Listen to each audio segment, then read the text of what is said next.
J'aimerais vous parler d'un sujet qui me tient beaucoup à cœur aujourd'hui, qui est la chirurgie ou la médecine esthétique chez les jeunes. Dans mon entourage, je suis entouré de jeunes avec qui j'aime discuter, j'aime comprendre leurs problématiques, j'aime les écouter. Je comprends tout à fait que dans le monde actuel, qui est un monde de l'image, où on partage ses souvenirs sur les réseaux sociaux, eh bien, on veut y avoir un aspect physique qui soit compatible avec la puissance de ces réseaux sociaux. Ce que je comprends moins, c'est que ces jeunes, qui sont pourtant des gens qui se baladent en permanence sur les réseaux sociaux, fassent confiance parfois à des gens qui n'ont aucune formation médicale et qui vont se faire avoir par des publications sur les réseaux sociaux.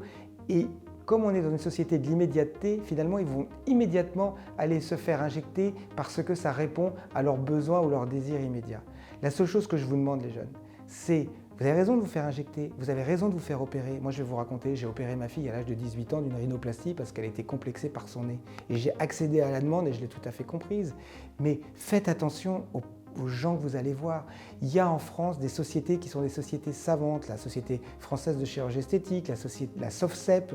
Ces sociétés-là, elles référencient des gens qui sont référencés, qui ont eu la formation adaptée pour vous soigner, pour vous faire injecter, pour vous apporter du bonheur. N'allez pas voir des vendeuses de rêves qui sont parfois des gens qui n'ont rien à voir avec la médecine, qui achètent des produits dont on ne sait même pas d'où ils viennent, qui n'ont aucune formation sur l'asepsie. Vous mettez votre santé en danger alors qu'il y a tout à fait moyen de répondre à votre demande en toute sécurité.